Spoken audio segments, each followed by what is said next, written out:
الحمد للہ والصلاة والسلام علی رسول اللہ وبعد۔ عقیدے کے باب میں ہم اب تک توحید اور توحید کی قسمیں اور بالخصوص توحید الوہیت سے متعلق عبادات کی قسمیں، عبادت میں اللہ کو ایک ماننا اور اس کے ساتھ کسی کو شریک نہ کرنا، اس سلسلے میں تمام تفصیلات اور عبادت کی تمام قسمیں جتنی قسمیں ہیں ان تمام کا تفصیلی طور پر تذکرہ کیا گیا اور آپ نے سنا اور میں سمجھتا ہوں یاد بھی ہوگا۔ کیا کوئی بتا سکتے ہیں کہ عبادت کی کتنی قسمیں پڑھائی گئی؟ کون سی قسمیں پڑھائی گئی عبادت کی؟ ہیں کوئی بتانے والے عبادت کی کون سی قسمیں پڑھائی گئی؟ ایٹ لیسٹ لاسٹ لیسن میں جو لاسٹ سنڈے ہم پڑھے ہیں اس میں کون سی قسمیں پڑھے؟ ہم غالباً 3 یا 4 قسمیں پڑھے تھے ہم لوگ عبادت کی۔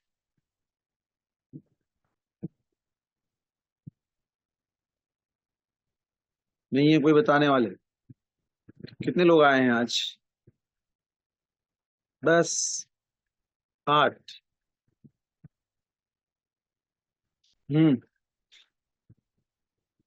عبادت کی قسمیں ہم پڑھے جیسے کہ نماز ہے، روزہ ہے، قربانی ہے، نذر و نیاز ہے، قسم ہے، ہاں، اور دعا ہے، استعاذہ ہے، ہاں، استغاثہ ہے، استغاثہ ہے، اور کیا کہتے ہیں اس کو، ہاں، خوف ہے، ڈرنا ہے،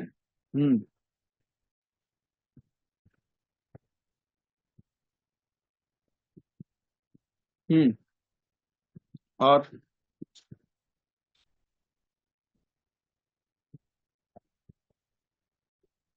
بس۔ اور کون سی قسم ہے جو ابھی مجھ سے بیان کرنے میں چھوٹ گئی؟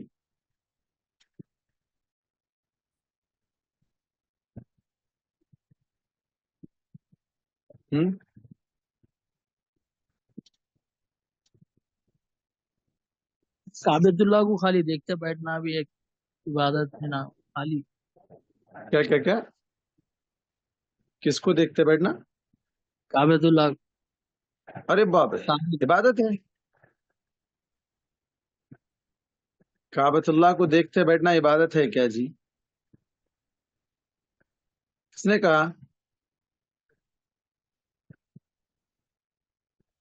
ایسا کس نے کہا ہے؟ کہاں لکھا ہے کعبۃ اللہ کو دیکھنا بھی عبادت ہے؟ کہاں لکھا؟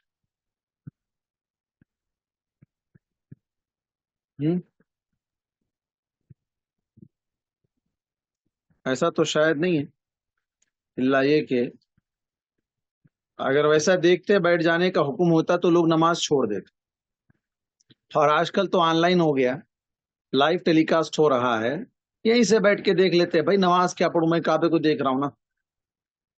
کعبے کی طرف دیکھنا عبادت نہیں ہے، کعبے کی طرف رخ کر کے نماز پڑھنا عبادت ہے۔ ہاں، دعا مانگ سکتا ہے انسان کعبے کی طرف دیکھ کر کے، یا وہاں جا کر خاص طور پر کعبۃ اللہ کا دروازہ اور اس کے کیا کہتے ہیں اس کو، حجر اسود کے درمیان ایک علاقہ ہے، ایک حصہ ہے جہاں آج کل عموماً جو پولیس والا ٹھہرا رہتا ہے، اس کے بالکل بازو کا حصہ ملتزم کہا جاتا ہے۔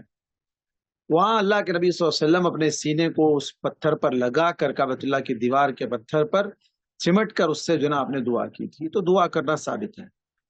لیکن صرف اس کو دیکھنا عبادت اگر کہا جائے تو آج کل بہت سے لوگ اس کے ماڈلز، اس کے جو نا بہت سے چیزیں آج کل گھروں میں جو نا ڈیکوریشن کے لیے، انٹیریئر ڈیزائن کے لیے گھروں میں لگا لیتے، اسی کو دیکھتے بیٹھ جائیں گے، کوئی نماز نہیں پڑھے گا، تو عبادت نہیں ہے۔ ٹھیک، اچھا، نظر ماننے کے تعلق سے کیا جانتے ہیں آپ لوگ؟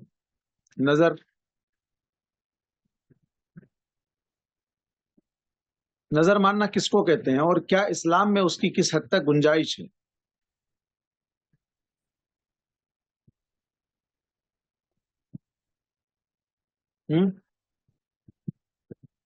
نظر ماننے کا کیا مطلب ہے؟ بہت سے لوگ مانتے ہیں بھائی نظر غیر اللہ کی مانتے ہیں، اللہ کی نظر ماننے کا کیا مطلب ہے؟ اور کیسے اس کو پورا کیا جانا چاہیے؟ فلق اور ناس پڑھ کے بچنا چاہیے. وہ استعاذہ ہے، پناہ مانگنا، یہاں ہے نظر ماننا. وہ استعاذہ مطلب کسی چیز کے شر سے اللہ کی پناہ مانگنا، اللہ کی شیلڈ، اللہ کی سیفٹی اور اس کی حفاظت میں آ جانا. وہ استعاذہ ہے. اعوذ جو پڑھ رہے ہیں آپ، قل اعوذ برب الفلق، قل اعوذ برب الناس. لیکن نظر ماننا، میرا یہ کام بن جائے، میں اس میں کامیاب ہو جاؤں، مجھے فلاں چیز حاصل ہو جائے تو میں اتنے غریبوں کو کھانا کھلا دوں گا، اتنے دن روزہ رکھ لوں گا، اتنا پیسہ صدقہ کر دوں گا. یہ جو ہے یہ نظر ماننا ہے. اس کے سلسلے میں کیا کہا گیا تھا؟ اللہ کے نبی صلی اللہ علیہ وسلم نے کہا جس نے نظر اللہ کی مانی اسے پوری کرے. لیکن یاد رہے کہ یہ نظر ماننے سے وہ کام کا ہونا یا نہ ہونا اس کا کوئی تعلق نہیں ہے، بلکہ یہ بخیل سے مال نکالنے کا ایک ذریعہ ہے. ورنہ وہ اتنا بخیل ہے کہ بغیر اس کے بھی اللہ کی راہ میں پیسہ خرچ کر سکتا ہے، لیکن اللہ کے ساتھ کنڈیشن لگا رہا ہے کہ میرا ایک کام بنا تو میں خرچ کروں گا، نہیں تو نہیں کروں گا. تو یہ کیا ہے؟ بخیلی ہے. ہاں، اللہ کے علاوہ اگر غیر اللہ کے لیے کرتا ہے تب تو شرک ہے.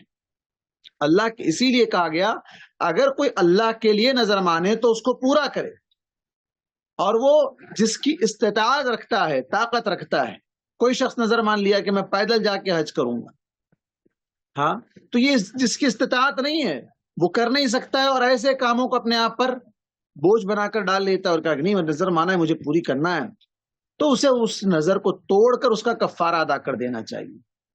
لیکن اگر نظر مانی ہے جو جس کی استطاعت ہے تو اسے پورا کرنا چاہیے. اللہ کے علاوہ اگر غیر اللہ کی نظر مانتا ہے تب تو وہ شرک ہے. غیر اللہ کی نظر بہت سے لوگ مانتے ہیں، محبوب سبحانی کی نظر، غوث کی نظر، فلاں کی نظر، عبد القادر جیلانی کی نظر، نہ جانے کس کی نظر مانتے ہیں، چادریں چڑھاتے ہیں، بکرے دمبے سب ذبح کرتے ہیں، اور بھی بے شمار واہیات، بے شمار خرافات ان کا ارتکاب کرتے ہیں. تو یہ سب کیا ہے؟ شرک ہے. آئیے چلیے اب ہم اس دوسرے چیپٹر میں داخل ہوتے ہیں جو توحید الوہیت کا اپوزٹ ہے. وہ کیا ہے؟ شرک فی الالوہیہ. عبادت میں شرک کرنا. ایک ہے اسماء و صفات میں شرک، اور دوسرا ہے اللہ تبارک و تعالیٰ کی ربوبیت میں شرک، اور تیسرا ہے الوہیت میں شرک. جیسے توحید کی 3 قسمیں ہیں، اسی طرح یہ شرک کو بھی آپ اسی سے اپوزٹ اس کا اگر بنا لیں، یعنی اللہ کو رب ماننے میں ایک ماننا ہے، رب ایک ہے، لیکن دوسروں کو رب بنا لے تو شرک فی ربوبیہ ہو گیا. اسماء و صفات، اللہ تعالیٰ کے جو اچھے اچھے نام ہیں، اللہ تعالیٰ کی جو صفات ہیں، ان صفات میں وہ اکیلا ہے، لیکن اس میں کسی اور کو ملا دیں تب وہ شرک فی الاسماء و صفات ہو گیا. اور اسی طرح الوہیت، عبادت کی جتنی قسمیں پڑھی گئیں اور اب تک بھی ہم پڑھتے رہے، ان تمام قسموں میں صرف اور صرف اکیلا ایک اللہ کی عبادت ہونی ہے، لیکن اس کے ساتھ اگر کسی اور کو شریک کر لیا جائے تو پھر وہ شرک فی الوہیہ ہو گیا. آئیے سب سے پہلے ہم جانتے ہیں شرک کس کو کہتے ہیں. ہمارے پاس اکثر مسلمان یہ سمجھتے ہیں کہ جو غیر مسلم ہیں، جو ہندو ہیں، جو دیگر مذاہب کے ماننے والے ہیں، وہ مشرک ہیں. وہ مشرک نہیں ہے، وہ مشرک نہیں ہے، وہ کافر ہے. وہ اللہ کو مانتے ہی نہیں، مان کر دوسروں کو بھی ساتھ میں لانے والا مشرک. تعریف کیا ہے؟ اللہ کی عبادت میں دوسروں کو شریک کرنا. اللہ کی عبادت مانتا ہے کہ یہ اللہ کے لیے کرنا ہے. سجدہ، آج بہت سے لوگ کیا کرتے ہیں؟ اپنے بڑوں کے سامنے سجدہ کر دیتے ہیں. گھروں میں بہو گھر میں داخل ہوئی تو ساس کو سجدہ کرنا، سسرے کو سجدہ کرنا، نعوذ باللہ. اور ان کے جو بھی بزرگ ہیں، پیر ہیں، مرشد ہیں، ان تمام کے سامنے وہ سجدہ کرنا، نعوذ باللہ. جو ماں باپ اسے توحید کی تعلیم دے کر پروان چڑھائے، جو ماں باپ اسے جہنم سے بچانے کے لیے فکر کرتے رہے، شادی کے بعد اس کے گھر والے، اس کے سسرال والے اس کو جو نا شرک کی دلدل میں دھکیل رہے ہیں. تو ایسے مشرک گھرانوں میں رشتہ نہیں کرنا چاہیے جہاں پر بچوں کو جہنم میں پہنچانے کے بڑے آسان راستے لوگ اپنا لیتے ہیں. اللہ نے فرمایا قوا انفسکم واہلیکم نارا، اپنے آپ کو اور اپنے گھر والوں کو جہنم کی آگ سے بچاؤ. تو یہ جہنم کی آگ سے بچانے میں گھر والے داخل ہیں. گھر والے آپ کے گھر سے نکل کر دوسروں کے گھر میں چلی جائے، آپ کی بیٹی تو آپ کے گھر سے نہیں نکلی، وہ آپ کے گھر کا ہی ایک حصہ ہے، اگرچہ کہ اس کی زندگی کا ایک نیا آغاز شروع ہونے جا رہا ہے، لیکن ایسی دلدل میں جہاں شرک ہے وہاں اگر ڈالیں گے اور یہ دیکھیں گے کہ نہیں بڑا بزنس ہے، بڑا کاروبار ہے، بڑے جو نا ان کے تعلقات ہیں، فلاں ہیں فلاں ہیں، آن کی آن میں سب ختم ہو جائے گا اور سب کا سب دھرا کا دھرا رہ جائے گا اور شرک کی وجہ سے جہنم ٹھکانہ بن جائے گا۔ وَمَن يُشْرِكْ بِاللَّهِ فَقَدْ حَرَّمَهُ اللَّهُ عَلَيْهِ الْجَنَّةَ، اللہ تبارک و تعالی نے قرآن مجید میں کہا ہے جو اللہ کے ساتھ شرک کرے گا اللہ تعالیٰ نے اس پر جنت کو حرام کر دیا ہے، اللہ تعالیٰ نے اس پر جنت کو حرام کر دیا ہے۔ تو جنت حرام کا مطلب کیا ہو گیا؟ دوسرے مقام پر کہا مأواہ النار، اس کا ٹھکانہ جہنم ہے۔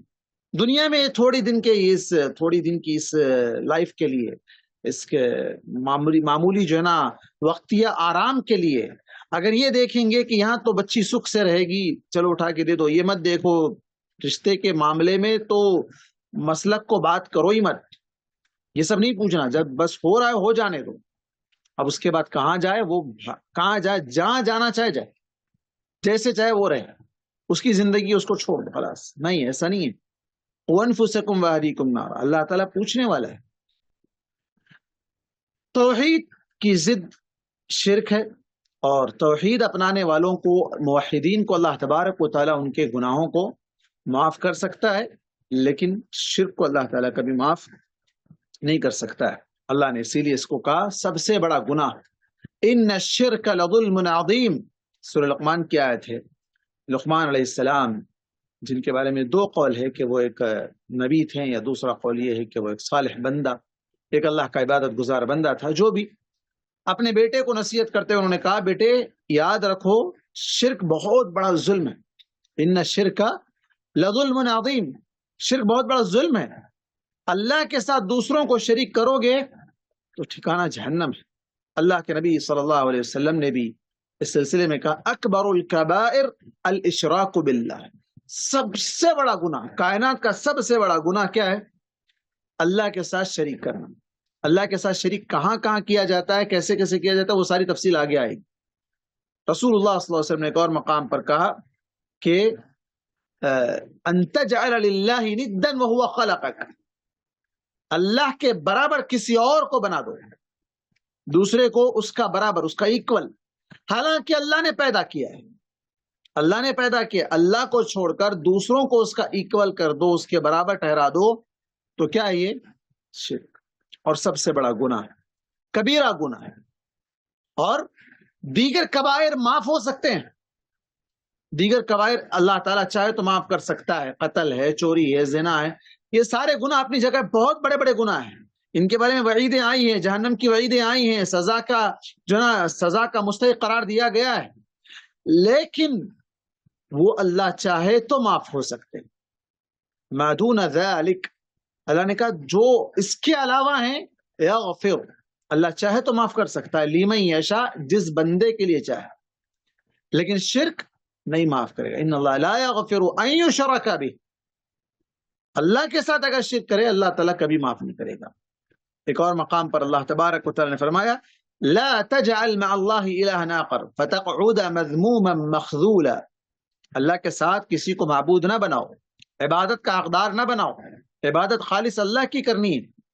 اور پھر اس کے بعد کہا فتقعد مذموما مخذولا، تم ذلیل اور رسوا ہو کر، بے یار و مددگار ہو کر بیٹھ جاؤ گے، کوئی تمہاری مدد نہیں کرے گا، ذلت اور رسوائی تمہارے مقدر بن جائے گی، اور اس وقت تمہیں یہ لوگ جن کی تم عبادت کر رہے ہو اور سمجھ رہے ہو کہ یہ تمہاری مدد کریں گے، وہ مدد نہیں کر پائیں گے، اور جس کی وجہ سے ہوگا کیا؟ تم نقصان اٹھاؤ گے اور ہمیشہ کا نقصان اٹھاؤ گے۔ ایک اور مقام پر اللہ نے کہا وَلَا تَجْعَلْ مَعَ اللَّهِ إِلَهًا آخَرَ فَتُلْقَى فِي جَهَنَّمَ مَلُومًا مَدْحُورًا، کہ اللہ کے ساتھ کسی کو معبود نہ بناؤ ورنہ تم ملامت زدہ اور مردود ہو کر جہنم میں پھینک دیے جاؤ، ملامت زدہ اور مردود ہو کر جہنم میں، فتلقا، پھینک دیا جائے گا جہنم میں۔ تو دیکھیے کتنا مطلب رسوائی کے ساتھ الفاظ استعمال کیے گئے کہ اسے پھینک دیا جائے گا جہنم میں، اٹھا کر پھینک دیا جائے گا۔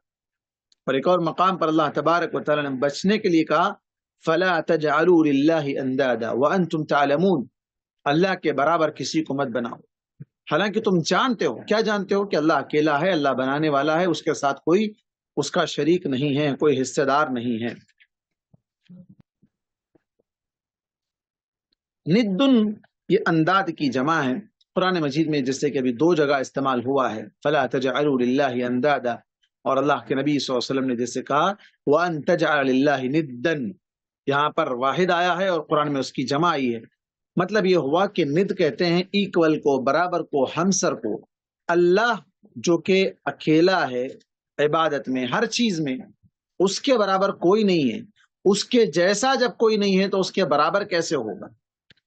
لیسا کمثلہ شیء، اس کے جیسی کوئی چیز ہے ہی نہیں دنیا میں، کوئی چیز نہیں ہے، کوئی شخص تو چھوڑو، کوئی چیز نہیں ہے، ادنا سی چیز، اعلیٰ سی چیز، کوئی بھی چیز نہیں ہے۔ تو پھر دوسروں کو معبود نہ بناؤ۔ شرک کا انجام کیا ہوگا؟ یہ تو ہو گیا، اللہ تعالیٰ نے اس کی مذمت کی ہے قرآن مجید میں اور احادیث میں، اللہ کے نبی صلی اللہ علیہ وسلم نے اس سے روکا ہے۔ اب شرک کرنے والے کا نقصان کیا کیا ہوگا؟ جیسے ابھی ایک آیت میں آیا، 2 آیتوں میں آیا کہ اسے ذلت اور رسوائی اس کا مقدر بن جائے گی، دوسری جگہ کہا گیا اسے جہنم میں پھینک دیا جائے گا، اور میں نے ایک اور آیت تلاوت کی جس کے اندر اللہ تبارک و تعالیٰ نے کہا اس کو اللہ تعالیٰ کبھی معاف نہیں کرے گا۔ یہ 3 چیزیں آ گئی، معاف نہیں کرے گا، ذلت اور رسوائی اس کا حصہ بن جائے گی، اور پھر ہمیشہ کے لیے وہ جہنم میں پھینک دیا جائے گا۔ اور چوتھی چیز جو کہ میں نے ابھی وہ بھی آپ کے سامنے بیان کر دی تھی، اللہ تبارک و تعالیٰ نے اس پر جنت کو حرام کر دیا ہے۔ وَمَن يُشْرِكْ بِاللَّهِ إِنَّهُ مَن يُشْرِكْ بِاللَّهِ فَقَدْ حَرَّمَ اللَّهُ عَلَيْهِ الْجَنَّةَ، جو اللہ کے ساتھ شرک کرے گا اللہ نے اس پر جنت کو حرام کر دیا۔ وَمَأْوَاهُ النَّارُ، اسی آیت میں کہا گیا اس کا ٹھکانہ جہنم ہے۔ وَمَا لِلظَّالِمِينَ مِنْ أَنصَارٍ، ظالموں کا کوئی مددگار نہیں ہوگا۔ صحیح مسلم کی روایت ہے، اللہ کے نبی صلی اللہ علیہ وسلم نے کہا کیا تم جانتے ہو 2 واجب کرنے والی چیزیں کیا ہے؟ ایک اور روایت میں ہے من کان آخر کلام لا الہ الا اللہ دخل الجنہ، یہ اور ہے۔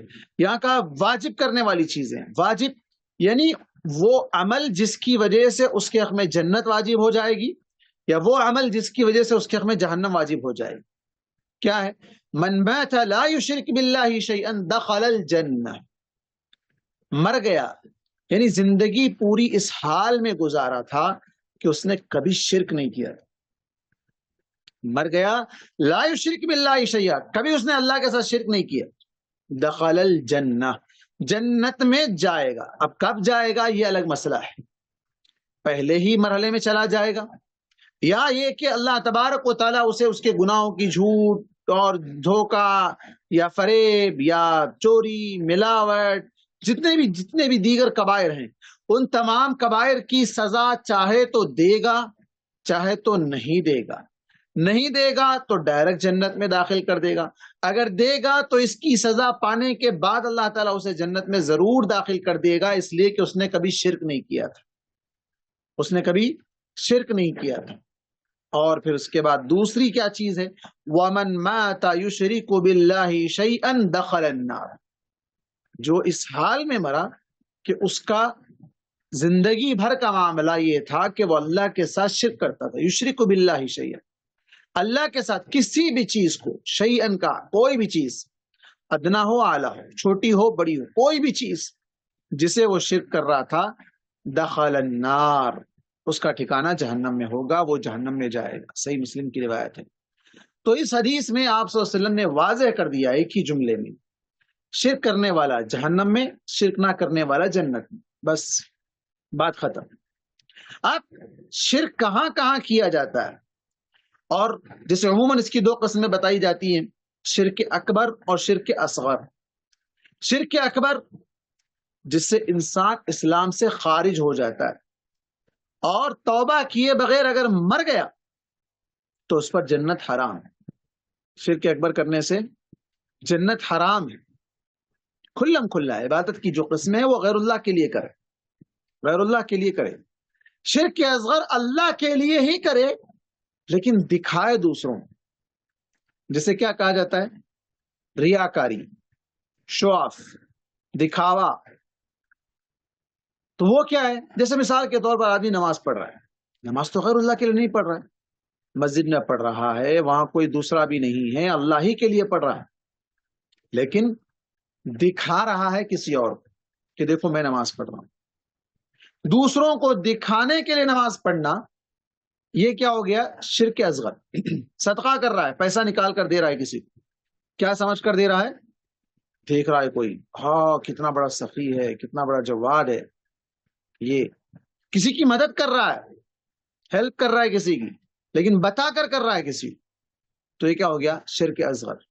کر رہا ہے اللہ کے لیے لیکن دکھا رہا ہے دوسروں کو، ان سے واہ واہ چاہ رہا، او کیا بات ہے، ان سے لائک چاہ رہا ہے، ان سے جو نا شہرت چاہ رہا ہے، ان کے دلوں میں جگہ بنانا چاہتا ہے. عبادت اللہ کی ہے، اللہ کے علاوہ کسی اور کی نہیں کر رہا ہے. تو دونوں میں فرق ہے. شرک اکبر میں عبادت اللہ کی ہے لیکن دوسروں کے لیے کر رہا ہے، اللہ کے لیے نہیں کر رہا ہے. شرک اصغر عبادت اللہ کی ہے، اللہ ہی کے لیے کر رہا ہے، دوسروں کے لیے نہیں کر رہا ہے، لیکن دوسروں کو دکھانے کے لیے کر رہا ہے تاکہ ان سے انعام، شہرت، واہ واہ، ریسپیکٹ، لائک، یہ سب چیزیں حاصل ہو جائے. تو یہ کیا ہو گیا؟ شرک اصغر. اسی کو اللہ کے نبی صلی اللہ علیہ وسلم فرمایا کہ میں تم میں سب سے زیادہ اخوف ما اخاف علیکم، سب سے زیادہ ڈرنے والی چیز، ڈینجرس، ویری ڈینجرس، سب سے زیادہ ڈینجر چیز تمہارے بارے میں جو ہے، جس کا مجھے خدشہ لگا ہے، میں ڈرتا ہوں، وہ کیا ہے؟ شرک اصغر ہے، ریاکاری ہے. تم عمل تو کرو گے لیکن بتانے کے لیے کرو، دکھانے کے لیے کرو، تو پھر ایسا عمل اللہ تبارک و تعالیٰ کو پسند نہیں ہے. ایک آدمی نماز پڑھ رہا ہے مسجد میں، لیکن بسا اوقات اس کی نماز اس کے لیے شرک کا ذریعہ بن سکتی ہے. ایک آدمی پیسہ خرچ کر رہا ہے، لاکھوں کا پیسہ خرچ کر رہا ہے، لیکن دکھانے کے لیے کر رہا ہے، تو وہ چیز اس کے لیے شرک کا سامان تیار کر سکتی ہے اور اسے شرک کی طرف لے جا سکتی ہے. ہاں، لیکن یہ نہیں کہا گیا کہ شرک اصغر کرنے والے پر، یعنی عبادت تو اللہ ہی کے لیے کر رہا ہے، لیکن اس عبادت کا جو ثواب ملنا ہے وہ ثواب سے وہ محروم ہو جائے، وہ ثواب سے وہ محروم ہو جائے. نماز پڑھ رہا ہے دوسروں کو دکھانے کے لیے، تو نماز کا ثواب نہیں ملے گا، نماز کا ثواب نہیں ملے گا. عبادت تو اللہ کے لیے کر رہا تھا لیکن دوسروں سے اس کا بدلہ چاہ رہا تھا، تو اللہ تبارک و تعالیٰ کہے گا کہ تو جس کو شریک کر رہا تھا، جس سے تو واہ واہ چاہ رہا تھا، جو بھی چاہ رہا تھا، تو ان سے حاصل کرے.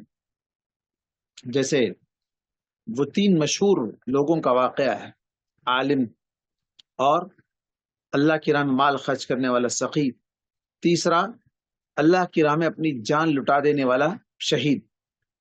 3 لوگوں کے بارے میں کیا کہا گیا؟ ان تینوں سے جہنم کی آگ سے لگائی جائے، اللہ محفوظ رکھے. پہلا کون ہے؟ عالم. عالم علم دین حاصل کرنے والا شخص، جو اس لیے علم حاصل کرا تھا کہ لوگ اسے عالم کہیں، اسے اسٹیج پر بٹھائیں، اس کو عزت دیں، اس کو ریسپیکٹ دیں، یہی مقصد تھا. ہاں، وہ نہ چاہ رہا تھا پھر بھی بٹھایا جا رہا ہے، وہ نہ چاہ رہا تھا لیکن پھر بھی اس کو بلایا جا رہا ہے، یہ الگ مسئلہ ہے. لیکن علم حاصل کرتے وقت اس کی نیت یہ تھی کہ آج میں علم حاصل کروں گا تو کل وہاں بیٹھوں گا، وہ کرسی حاصل کروں گا، وہ اسٹیج کی زینت بنوں گا، وہ میرا مقصد ہے. تو پھر ایسا علم حاصل کرنے والا جہنم میں جائے. ہاں، یہ نہیں کہا گیا کہ وہ جہنم میں ہمیشہ رہے گا. کیوں؟ اس لیے کہ شرک کرنے والے کے بارے میں کہا گیا وہ جہنم میں ہمیشہ رہے گا. اور دوسرا شخص اللہ کی راہ میں مال خرچ کر رہا ہے، اتنا مال خرچ کر رہا ہے، اتنا مال خرچ کر رہا ہے، دیکھنے والے بابا بابا کیا لٹا رہا ہے بھائی، کیا لٹا رہا ہے، کیا لٹا رہا ہے. ہاں، بس دل کو سکون مل جاتا ہے، ٹھنڈا پڑ جاتا ہے. اتنے لوگ لائک کر رہے ہیں ہمارے ویڈیو کو، اتنے لوگ پسند کر رہے ہیں، اتنے لوگ ہماری جو نا واہ واہ کر رہے ہیں، اتنے لوگوں میں ہماری جو نا وائرل ہو رہا ہے. تو ایسی صورت میں کیا ہوگا؟ اللہ تعالیٰ کہے گا تجھے دنیا میں شہرت چاہیے تھی، مل گئی دنیا میں. دنیا میں لوگوں کی طرف سے تعریف سننا چاہتا تھا، سن لیا، اب یہاں کچھ نہیں. اور تیسرا شخص جنگ میں گیا، اپنا مال، اپنی جان تک لٹا دیا، گھر بار سب چھوڑ کے گیا، قتل کر دیا گیا، شہید ہو.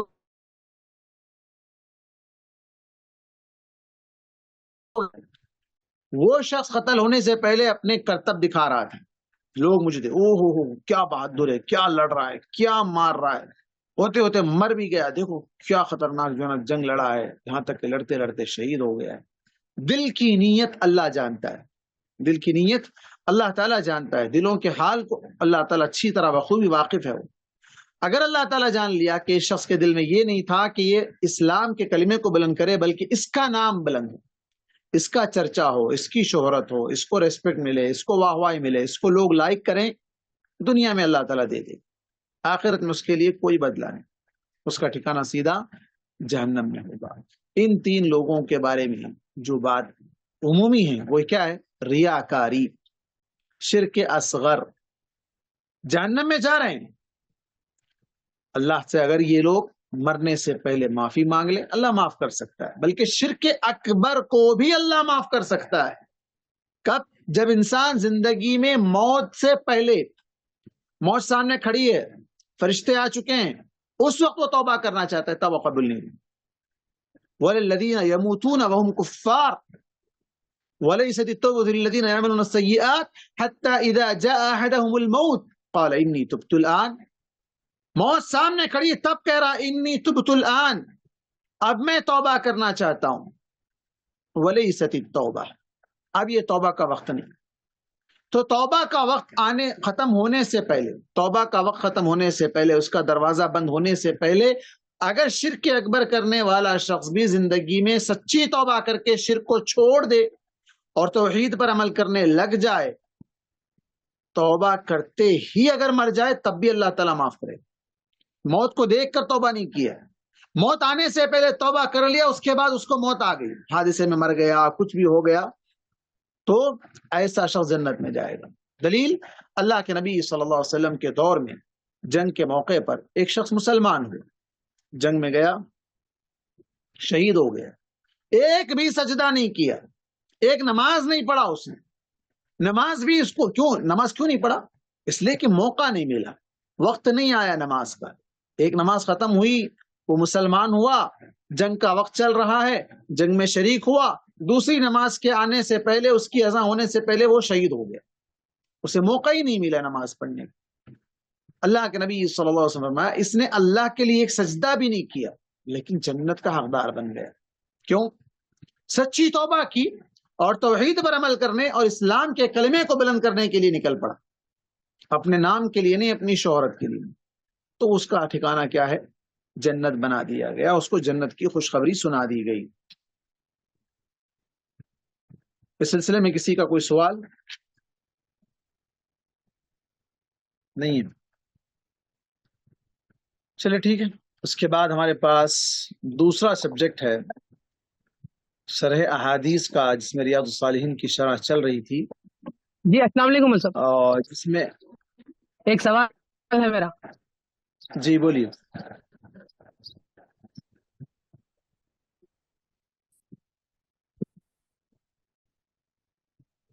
جی بولیے میرے بھائی۔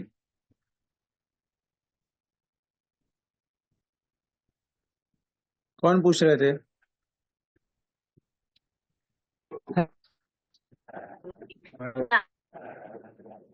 جی کیا ہوا میرے بھائی؟ سوال نہیں ہے؟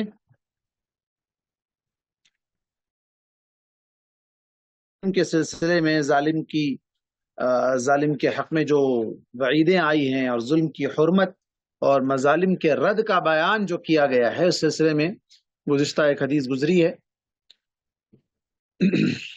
دوسری حدیث ہے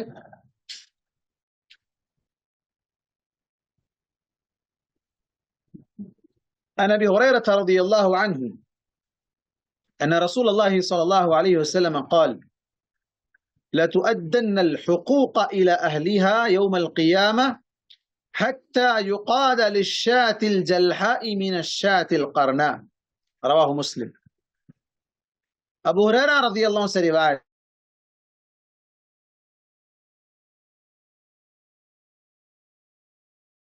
ہوں گے حتیٰ کہ بغیر سینگوں والی بکری کو سینگوں والی بکری سے بدلہ دلوایا جائے گا۔ صحیح مسلم کی روایت ہے۔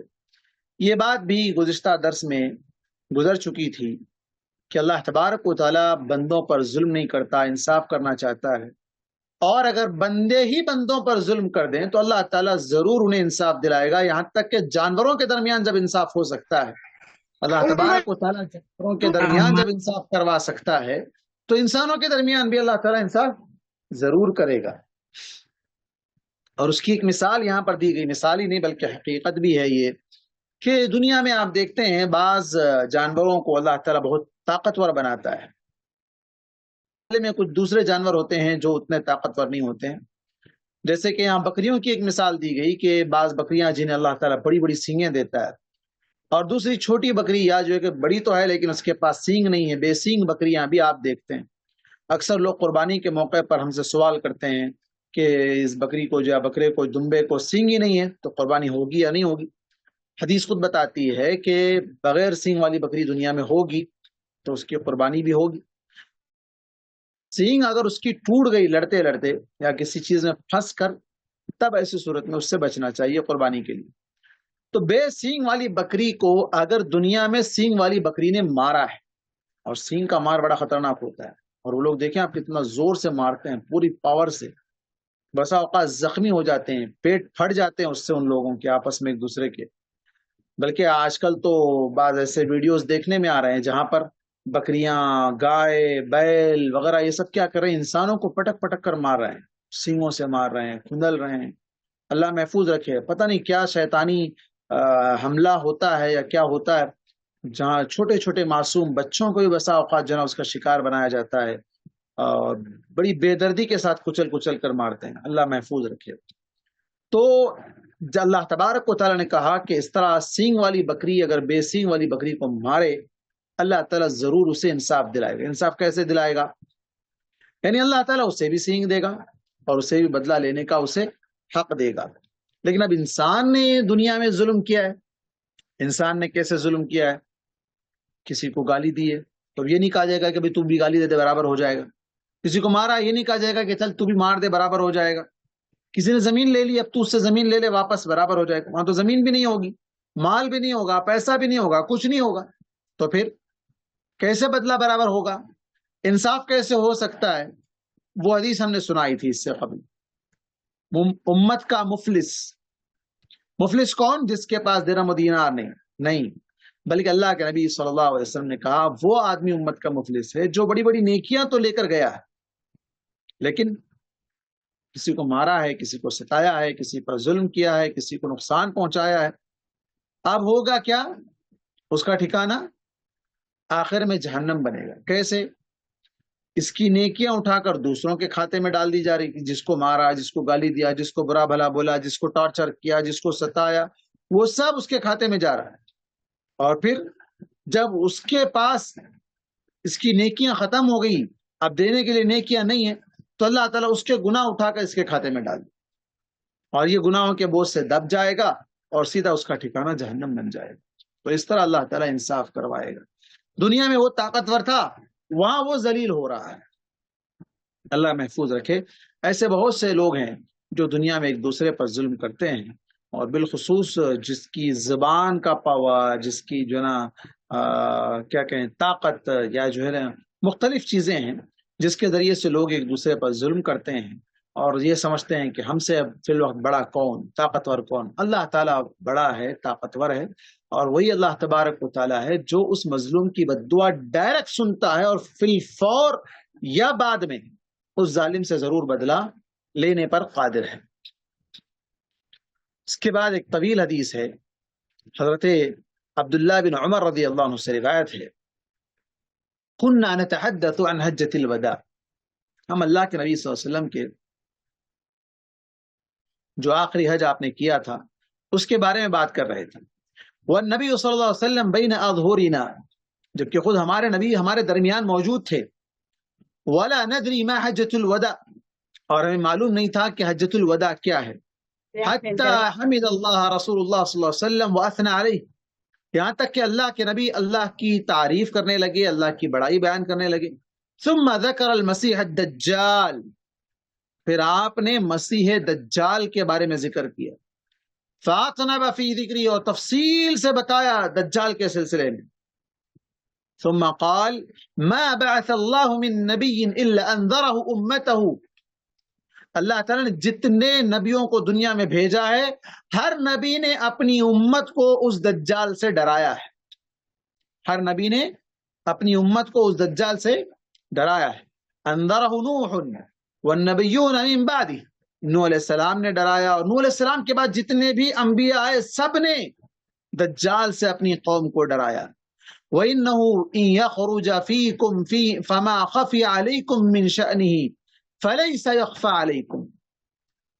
آپ صلی اللہ علیہ وسلم نے آگے کہا اگر وہ تم میں نکلے تو تم پر اس کے حالات چھپے ہوئے نہیں رہیں گے.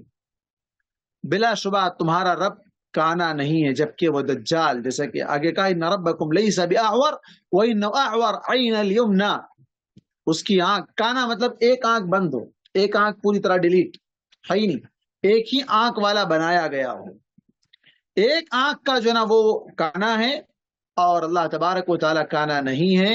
اور آگے کہا عنبۃ طافیہ، اس کی آنکھ ابھرا ہوا انگور ہے، مطلب باہر نکلا ہوا ہے اس کا آنکھ کا حصہ. وہ ایک آنکھ بھی کیسی اتنی ڈراؤنی ہے کہ باہر نکلی ہوئی ہے.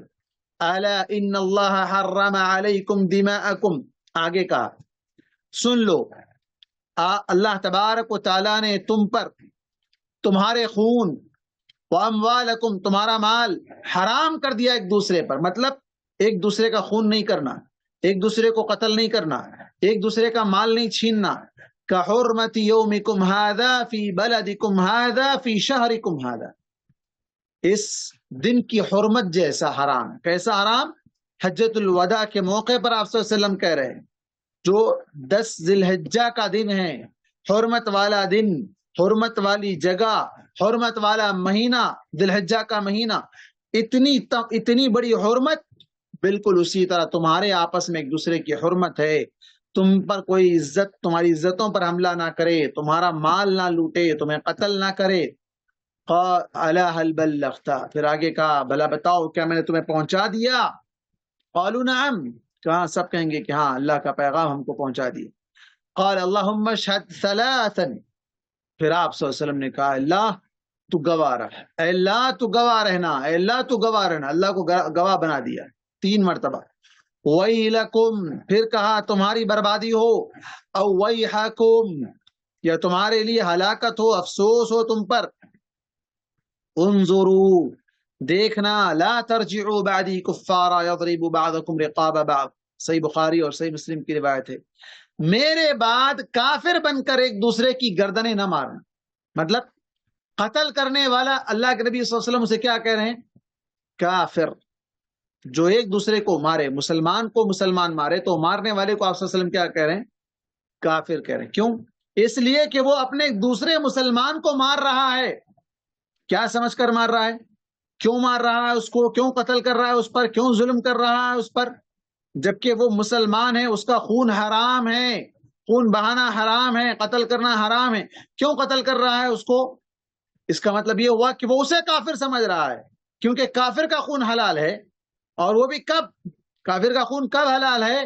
جب وہ مسلمانوں پر اسلام کی تعلیم پیش کرنے کے بعد نہ مانے، جزیہ نہ دے، ٹیکس نہ دے، مسلمانوں کی حکومت ہو اور مسلمانوں کا وہ جو نا ساتھ نہ دے اور الٹا وہ مسلمانوں پر حملہ کرے، تب بدلے میں اس کا خون حلال ہے.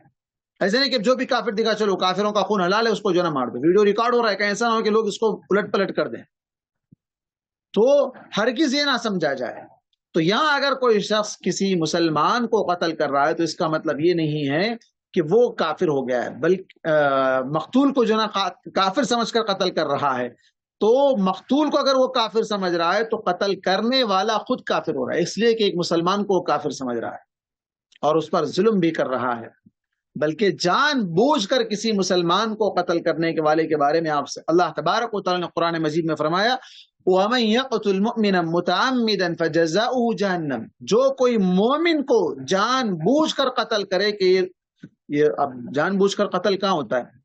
قرضے کے معاملے میں، خاندانوں میں، رشتہ داروں میں، پڑوسیوں میں، یا بس اوقات اچانک کہیں جو نا.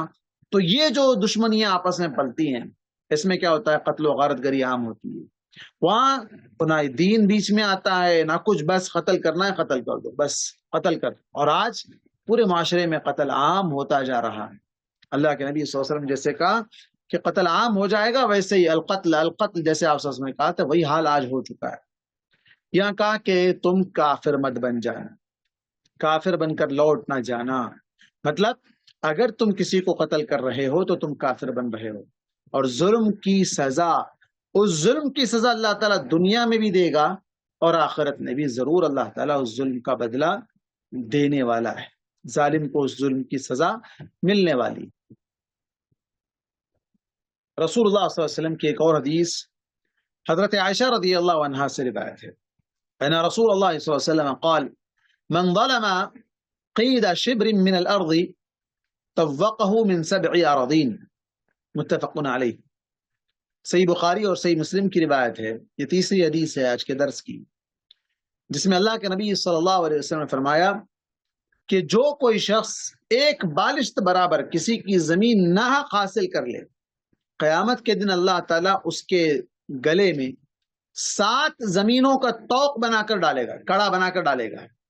7 زمین، ایک بالش زمین اتنا، 1 گز بھی نہیں ہوگی، اس سے بھی کم. اور عموماً یہ زمینوں کے جھگڑے آج پہلے زمانے سے چلتے آ رہے ہیں، آج ہی نہیں بلکہ آج تو اور زیادہ ہی ہو چکے ہیں. بڑی زمینوں میں زیادہ گھوٹالے ہوتے ہیں، چھوٹی زمینوں میں بازو والا ادھر سے گھس گیا، وہ ادھر سے دبا دیا، وہ ادھر سے دبا دیا، آخر میں جو نرم بیچارہ رہا اس کو ملی تو ملی، ورنہ اس کی وہ بھی کوئی دوسرے قبضے کر جاتے ہیں. بعض جگہ کرایہ دار قبضہ کر جاتے ہیں، کرائے سے رہتے ہیں، بعد میں اچانک بولتے نہیں ہمارا ہے، ہم اتنے سال سے رہ رہے ہیں، اور اس کے اوپر دعویٰ کر بیٹھتے ہیں. تو ایسے بہت سے ہیں جو بھی ظلم کر کے ایک بالشت بھی زمین اگر کسی کی ناحق لے لے، ظلم ظالمہ کا لفظ استعمال کیا گیا. وہ ظلم کیسے کرے گا؟ چاہے اپنے ہاتھ سے کرے، اپنے پاور سے کرے، اپنے غنڈوں سے کروائے، جس طریقے سے بھی وہ کرے گا، ایک بالشت بھی اگر لے گا اللہ تعالیٰ اسے 7 زمینوں کا طوق بنا کر اس کے گلے میں سزا کے طور پر ڈال دے گا. اب سوال یہ ہے کہ ہم اب تک سنتے آئے ہیں کہ 7 آسمان ہیں، لیکن یہاں حدیث میں کہا گیا کہ 7 زمین کا طوق بنا کر ڈالا جائے. 7 زمین سے کیا مراد ہے؟ تو اس کی صحیح تفسیر اگر دیکھنا ہے تو قرآن مجید میں اللہ تبارک و تعالیٰ نے کہا وَالْأَرْضُ مِثْلُهُنَّ، آسمانوں کا ذکر کیا گیا کہ آسمان 7 بنائے گئے، اسی طرح زمین بھی 7 ہے. زمین بھی 7 سے کیا مراد؟ 7 زمینوں سے کیا مراد؟ ایک کے نیچے ایک، ایک کے نیچے ایک، 7 زمینیں ہیں. 7 جس طرح آسمان ہے اوپر، اسی طرح 7 زمین بھی ہے نیچے. اوپر کا ایک حصہ، وہ ایک بالشت حصہ وہ ظلمن لے رہا ہے، وہ ایک نہیں آ رہا ہے، اس کے 7 اور 7 مل جا رہے ہیں، 6 اور مل کر کل ملا کر 7 حصے اس زمین کے اس کے گلے میں طوق. گلے میں طوق مطلب کوئی بھاری چیز جسے انسان اٹھا نہیں سکتا، اس کی گردن جھک جائے، اس کی وجہ سے وہ طبق 7 جو نا طبق بنا کر اللہ تبارک و تعالیٰ اس کا طوق بنا کر اس کے گلے میں ڈال دے گا سزا کے طور پر. اور ڈال دے گا کا مطلب نکالے گا نہیں. اب جب تک وہ معافی نہ مانگے، جب تک کہ اس کا حق وہ ادا نہ کر دے، تب تک وہ چیز اس کے ساتھ لٹکی رہے گی. تو ظلم عموماً ہر جگہ ہوتا ہے، اور بالخصوص زمین کے معاملے میں غاصبانہ طور پر لوگ قبضے کرتے ہیں. ہمارے حیدرآباد میں ایسے کئی روڈی شیٹرز ہیں، ایسے کئی پولیٹیشنز ہیں، بڑے بڑے ہیں، جو قبضہ پارٹیوں کو، قبضہ کرنے والے نوجوانوں کو پالتے ہیں. گئے بیٹھ گئے. پچھلے زمانے میں ایک بڑا مشہور مقولہ تھا، اسکول میں بچوں سے پوچھا گیا آپ کے ابا کیا کرتے ہیں؟ تو بچوں نے کہا زمین پر بیٹھتے ہیں. تو سوال بڑا چھمبا لگا، بس زمین پر تو سبھی بیٹھتے ہیں، اس کا کیا مطلب ہے؟ دیکھیے بچے من کے قبضہ کر کے بیٹھ جاتے ہیں، ایسے قبضے کی ٹولیاں ہیں، بس جاؤ بٹھا دو اس کو، اب وہ بیٹھے، کوئی آیا مار کے ڈال دیں گے، چیر کے ڈال دیں گے، فلاں کر دیں گے، یہ کر دیں گے، وہ کر دیں گے. آپ باہر صاحب تو سپوت بنے پھر رہے ہیں، شریف بن کر پھر رہے ہیں، لیکن پیچھے غنڈوں کو پال رہے ہیں، انہیں کھانے پینے کے لیے انتظام کر دے رہے ہیں، کچھ پیسہ پھینک دے رہے ہیں، بس بڑی بڑی زمینیں ہڑپ رہے ہیں. 4 دن کے بعد وہاں بلڈنگ ٹھوک دی، قبضے. تو یہ قبضہ کرنے والے شخص کے بارے میں، جیسے آج وہ کسی پر ظلم کر کے ناحق کسی کی زمین کو ہڑپ رہا ہے، تو اس کے ساتھ وہی ہونے والا ہے. ابھی حیدرآباد میں بڑا مسئلہ چل رہا ہے ہائیڈرا کا. بہت سے لوگوں کے گھر گرائے جا رہے ہیں. یقیناً اس کے اندر غلطی کی اگر بات کریں تو جو زمین بیچا ہے اس نے غلط بیچا ہے، اور زمین بیچنے کے بعد جو حکومت کی طرف سے رجسٹریشن اور مختلف طریقے کے جو کاروائیاں ہیں، چاہے وہ الیکٹریسٹی یا نل اور اسی طرح ٹیکس وغیرہ، یہ ساری چیزیں دینے کے بعد بھی اسے لیگل کہتے ہوئے، اسے اس پر ظلم کرتے ہوئے اس کے گھر کو گرایا جا رہا ہے، یہ کہہ کر کے جو نا پانی جب آئے گا تو پھر بچے گا نہیں، یہ تو ویسے بھی جانا ہی، اس سے جان بھی جائے گی. آج اگر یہاں سے نکل جائیں تو جان تو بچ جائے گی. بات کسی حد تک صحیح بھی ہو سکتی ہے، لیکن دوسری جگہ جو نقصان ہو رہا ہے، جو تکلیف لوگ اٹھا رہے ہیں، اس کی بھرپائی ناممکن ہے. کوئی ڈبل بیڈ روم میں اس کی بھرپائی ناممکن ہے. جو دیا جا رہا ہے یا دینے کے جو وعدے کیے جا رہے ہیں، ملے گا یا نہیں ملے گا وہ الگ مسئلہ ہے. لیکن یہ جو ظلم ہوا ہے ان لوگوں پر، یہ مظلوم ہے. ان لوگوں پر ظلم کرنے والے ظالم وہ بلڈرز ہیں، پولیٹیشنز ہیں، محلے کے لیڈرز ہیں، کارپوریٹرز ہیں، یہ سب ملے ہوئے ہیں، سب کے سب ظالم ہیں. ان سب پر اللہ کی بھی مار پڑ سکتی ہے. اس لیے ایسی چاپلوسی، ایسی جو ہے نا غنڈا گردی، ایسی دادا گیری کر کے، لوگوں کے زمینوں پر قبضے کر کے، لوگوں کو ستا کر جو بھی مال کمایا ہے لوگوں نے، بڑی بڑی گاڑیوں میں پھرتے ہیں، آگے پیچھے جو ہے نا بانسروں کو لے کے پھرتے ہیں. اللہ کے پاس کس کو لے جائیں؟ ظلم یہاں کر لیا بانسرز کے ذریعے سے، کسی کے ذریعے سے، وہاں کون آئے گا بچانے کے لیے؟ کوئی نہیں آئے گا. بے سینگ والی بکری کو اللہ تعالیٰ جب سینگ دے سکتا ہے اور اسے وہاں اللہ تعالیٰ بدلہ دلا سکتا ہے، تو یہاں جس کو بے زمین کر دیا گیا، جسے بے گھر کیا جا رہا ہے، جسے پریشان کیا جا رہا ہے، تو ان لوگوں کو بھی اللہ تعالیٰ اس کا حصہ تو دلائے گا، اور اس ظلم کا جو بدلہ ہے وہ ظالم سے لے گا، ضرور لے گا.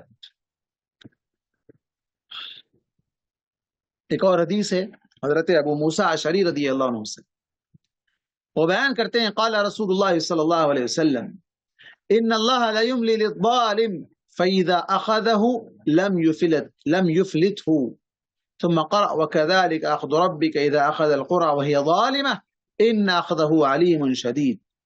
صحیح بخاری اور صحیح مسلم کی روایت ہے. اللہ کے نبی صلی اللہ علیہ وسلم نے فرمایا، بے شک اللہ تعالیٰ ظالم کو ڈھیل اور مہلت دیتا رہتا ہے، اور جب اسے پکڑتا ہے تو پھر اسے نہیں چھوڑتا. لم یفلتہ، کبھی نہیں چھوڑتا پھر اسے. پھر آپ نے یہ آیت پڑھی قرآن مجید کی، سورہ ہود کی آیت ہے، وَكَذَلِكَ أَخْذُ رَبِّكَ، اسی طرح آپ کے رب کی پکڑ ہے.